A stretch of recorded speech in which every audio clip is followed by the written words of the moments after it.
Welcome to FNB Money Moves, a podcast where we help you make better financial decisions. I'm Maya Fisher-French. And I'm Ester. And together, we're going to solve the world's problems. Or at least start with our finances. Okay, fair enough. So, Esther, the financial problem we are going to solve today is to make sure that our listeners don't make those money choices which are going to sabotage their future dreams and goals. So, Maya, people think that being financially secure is how much they earn. And it's actually not that. Literally one or two decisions in your younger life can make a major impact on your financial security or resilience later on. So it's important that they understand those decisions and the impact of those decisions as early as possible. Absolutely. So confession time, Esther. What is the big financial decision you made that sabotaged your finances? So it's a bit of a regret that I have. So I was in my previous employment, I was a lawyer. And when I left practice, I cashed in my pension fund. How old were you? I was a very heated 25-year-old or 26-year-old at that stage. So there was lots more to do with money than leaving it in pension seemed to be far more important at that stage. And I mean, if I'd actually just left that and let it grow, it'd be worth a significant amount of money. No. I did it a couple of years ago and I was upset for a couple of days. So it's interesting you say that because I find that it's probably the biggest money mistake people make, and it's around the age of 30. When you do that first big job change. I cashed mine in and bought a London pie. London pie no longer exists, so I don't need I say more. And I actually ran some numbers. And if you cash in at the age of 30, you will reduce your retirement income by 1/3. Okay, so that's the numbers you might have lost. And in order to play catch up, we are going to have to increase our retirement contributions by 22% or retire 5 years later. So I think I'm just going to be retiring 5 years later. So 100%. And I think just to add to that as well, a lot of people, they tend to cash in their pension fund. But what they don't realize is that there's massive tax implications to cashing in your pension fund. So you're not getting the full benefit of that money. Rather, if you can, leave it, let it grow. It really, I've never seen someone moan about having too much money in retirement. Rather, leave the money and let it grow.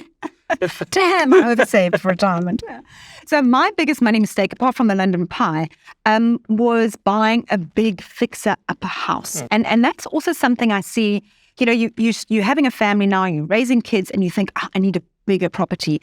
And what we didn't look at was, A, the maintenance costs on a fixer-upper. Very expensive because you're going to renovate and then they come in and they knock down a wall and they say, oops, there's a problem.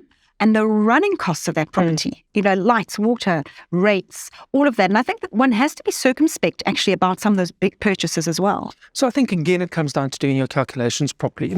Getting onto that property ladder, buying a house is the first big purchase you're going to make. But you need to understand everything, exactly to your point. Rates and taxes, insurance, maintenance. And it's unexpected maintenance. The sort of weather, floods, that type of thing, what we've been seeing in recent times. All of that could have massive maintenance costs as well. So you really need to be aware of what your budget is, how much you can spend on this, and if it is the right step for you. And maybe you should consider renting, because just now you buy in the wrong place, wrong area, all of that, and then you got all those transfer costs as well. So, yeah. So, Esther, you and I think, have enough grey hairs now. And we've made enough mistakes to share them. So let's put together a list. Like, what do you think are the biggest money mistakes generally people make? And I have to say, as a personal finance journalist, lifestyle consumption, buying things to spend, consumer debt. And when I see the financial difficulty people get into, their credit cards, their store cards, that's probably number one for me. I agree with it, but I'm going to take a step back. Not budgeting properly. That to me is, and what you should do is the minute that you get that first paycheck, you should sit down, do your budget, get financial advice at that stage, be it from your advisor, be it from your banker, whoever it is. Get advice to guide you on this purpose, because what we are seeing is if they don't budget properly, they are doing that lifestyle spend. They are going, and we've seen it in the big shopping centres. There's queues outside the fancy shops, and that is bought on credit. Not realizing that, if you buy a pair of jeans or a handbag or whatever pair of shoes on credit, it's potentially going to cost you 2-3 times what it's going to be if you just save up for it. So, agree. I'm putting a peg in that because you and I are going to be doing a podcast on smart money moves for 25-year-olds. I want us to spend a little bit of time telling somebody how to put a budget together when they get their first job. You would have seen it from the queries that you get. I see it as well. Is they need guidance. How do you set up a budget? And that is the fundamentals, because you need to be able to free up cash flow so you can spend on the important things, buying a house, insurance, saving, investing, and retiring. So have a budget, avoid consumption debt. What else? Not having emergency savings. Emergencies happen. And I mean, it could be something as simple as a bumper bash, an unexpected medical bill. The guideline here for me is have 1 to 3 months. But start small. Think about 1 week, build it up to 1 month on. And that to me is important. I always sort of say start with that 15,000. And people say, why 15,000? And actually, if you think about it, the more frequent events that are, and it's usually around 15,000. If it's a bumper bashing or if it's the big retrenchment, which you need 3 months to 6 months for, isn't as frequent. So at least start there. That's a good point. And it is interesting you say when you're speaking to people who could contact me because they're in debt, so many times it's emergencies that have put them into that debt. Spot on. So I think, yes, starting for an emergency, start small, start with 15,000. Good point. A baby step. Yep. Baby steps, absolutely. And just another thing, going back to that lifestyle debt component, I think also what people don't realize is the impact of their credit status. If you've got an impacted credit status, you're going to be paying more for debt, which means it's going to impact your long-term wealth creation. So keep an eye on your credit status. Check that credit score on an annual basis. I promise you, most 26-year-olds, they by now their credit scores are in trouble. So we're definitely going to be covering all of that. And the other one, okay, so we're talking about the mistakes, but there's another big one that happens. This big life event, you're getting married. And people spend a fortune on their wedding. And often it's not with savings or money they put aside, it's with credit. No, and that to me is to go into debt for a wedding for a day that technically only you and potentially your partner is going to remember doesn't make sense to me. I'm sorry. I know that's unromantic. I know that there's viewers out there that's going to think, but it's the day of their dreams. Think about halving the size of what you're going to pay on your wedding and putting that into savings. Absolutely. You're going to then have a great retirement. So be careful on how much you're spending on a wedding. A 40,000 Rand dress is not a necessity. That's a want. I know some people will be very upset with what you've just said. No, but listen, we're just putting it out there. And talking about weddings, it's just there's the wedding day, which costs a fortune, but there's also that whole conversation with your partner about debt. Yeah. And what is that? And we call it sexually transmitted debt, because you get married and you're now taking on the finances of another person. And how do you manage those discussions? So my previous life that I refer to is I was actually a divorce attorney. What about this? So a lot of strife in marriages, if it comes around as a result of money. So I strongly suggest if you're thinking about, and it's not only getting married, it's starting to live with someone. You need to think very clearly about what is your ways that you work with money. What is your debt position? Is the other person in debt? If you're going to be married in community of property, you're potentially going to be liable for that debt. Think about the antenuptial contract. Think about the matrimonial regime that you're going to do. So it's a big conversation that you need to have. But, to have a good marriage, you need to have an open conversation about money, what your financial goals are, what your debt position is, because that is starting a marriage right. I would go so far as to say that if you cannot have that conversation, you may not be ready to get married. I agree with that. That is a fundamental thing that you need to sort out first. Absolutely. And okay, so that's the getting married and the wedding dresses. But I want to go back to this idea of when you, obviously we would only talk about cashing in your pension fund as a big mistake because you've done it, I've done it, we've all done it.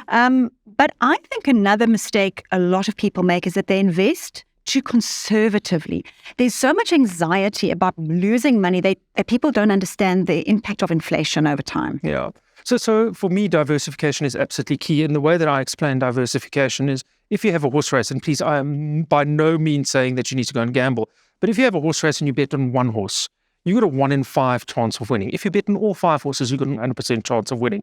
And that's the same with diversification. You need to make sure that you're investing for the right time horizon. And the way that we look at it is, if you're investing in 0 to 2 years, kids' school fees for next year, you need a cash investment. You want no volatility on that. You don't want to have what's been happening in the JSE over the last 5-6 years because it's up, it's down, it's all over the place. You want to have nice, steady growth. If, however, you're investing for the longer term, and this is where I'm thinking retirement, I'm thinking kids' university fees if they're still in creche or in grade 1, you want to make sure that you've got a proper portfolio exposure to those growth type assets, shares, property, those type of things, because that is what's going to beat your inflation over the longer term. I ran some numbers on that, actually. It was quite interesting. So I worked out that if you, over 40-year periods, I'm thinking of somebody from 25 to 65. So if over that period you saved 15% of your salary, but you put it in a cookie jar, you just put it in notes in, after 40 years, you would only have 2 years of your annual salary available at retirement. 2 years. If you invested it in a money market that kept up with inflation, so all you're doing was getting an inflation return, you would have 6 times your annual salary at retirement. If you invested it in a balanced fund. So something like you spoke about, having some cash, equities, property, a whole range of investments in there, and gave an average return about 5% above inflation, which is what they target. I mean, that is pretty much what the returns have been. You would have 17 times your annual salary in retirement. That is a very big difference between having a happy retirement and a very unhappy retirement. Spot, I think you introed it when you started with this conversation, is people tend to err on the side of conservative. They tend to, I don't want the volatility. That shows that they need that volatility because volatility is going to give you the growth, which is going to give you a happy retirement. Of course, it is about leaving your investments, not cashing them in when you're 30 years old or 25 when you're young. Or for that matter, trying to time the market. Absolutely. Okay, if I have to add another mistake people make, timing the market. They call it behavior tax. Everyone pays it because you think you are smarter. And I always use this analogy. And in fact, I was sitting in the traffic yesterday, so I can really, and it was so true. You're sitting in a 3-lane highway. You're in the lane. It's not, okay, let's say the schmuck in front of you is in the lane in front of you. He now, the other lane next to you starts moving, and he now wiggles his way into the one that's moving. Within a minute, you're overtaken because that lane is stopped and yours is going. And that is pretty much how it works. You're chasing returns. You're thinking, oh, that fund did better last year, so I'm going to go in it. That was last year. You can't catch up last year. Bottom line is just start investing. A good balanced fund, good exposure, have some offshore in there. Just start. Don't try and be clever. And a balanced fund for the right time horizon. So a balanced fund, exactly to you what you said, is that is a 7-year plus. That CPI plus 5 is a 7-year plus investment. There are funds out there that's available for sort of 2 to 5 years, 2 to 7 years with the right sort of underlying asset class. So get advice. If you can't get advice, do it on platform. Make sure that you've got the right investment for the right time horizon and just stay the course. Stay the course. Money mistake to avoid. Not to avoid. Number one advice we can give you is stay the course. No, exactly. So Esther, another money mistake that I come across often, and it's a little bit of a contentious one, is insurance. I actually did have on my Twitter feed this week, someone said, short-term insurance is a complete rip-off. But actually, it's really not, because you go and smash into the Lamborghinis that are sitting in Mpumalanga, and you've got a big bill on your hands. You do have a big bill. And I mean, that could financially cripple you. And insurance seems like a grudge purchase until you need it. And I mean, personal experience from this last couple of months is I've had to claim for my insurance. And your house was struck by lightning. I mean, a house that gets struck by lightning, you never hear of it. Thank goodness I wasn't in the house when it happened. But I mean, that's a massive claim. Thank goodness I've got the short-term insurance that can pay for the electrics that went, the entertainment system, the gate that went, all of that went. So short-term insurance, absolutely vital, not only for, vehicles, because you could have that bumper bashing or the Lamborghini that you drive into, but also homeowners insurance. So both building insurance and with weather where it is at the moment, I mean, we're having unexpected floods, we're having weather events. Make sure that your property is at least insured. And then, of course, your contents. One of the things that I have as well with car insurance is I think only a third of South Africans are insured. The last I heard, it's less than that. Even less than that. So there's a whole lot of people driving around that are not insured. So if you are not insured, there's a very high chance somebody who's uninsured is going to smash into you. And, to be uninsured in those scenarios is devastating. And I always say to people, if you really are on the bones of your bottom and you cannot afford insurance, at least get third party. Do you know that it's 100 Rand a month? 100 Rand a month. So that when you smash into someone else's car, you can pay for it. Because let me tell you, the insurance companies aren't going after people. They are taking assets. They are taking judgments against people who smashed into them. The amount of emails I get from people saying, I didn't have car insurance. I smashed into somebody. The insurers asked me, what can I do? I said, sorry, that's the problem. And then, of course, remember, if your car is financed and it's in an accident and it's written off, you're still liable for that debt. And if you don't have insurance and you've got 200,000, 300,000 Rand outstanding, where are you going to get that money from? And that's where that cycle starts. You're going to need to borrow the money to pay the debt and so on and so forth. So just have insurance. It's unfortunately short-term pain, long-term gain. Absolutely. Brilliant, Esther. Well, fantastic. And I'm looking forward to our next conversation. And we're definitely going to be touching on that smart moves for 25-year-old. Absolutely. And I'm also going to chat to you a little bit down the line about tax-free savings accounts, because that is one of the most powerful ways to save and invest as well. You've been listening to FNB Money Moves in partnership with Maya on Money, where we help you to make better financial decisions. So make sure you tune in to our next podcast.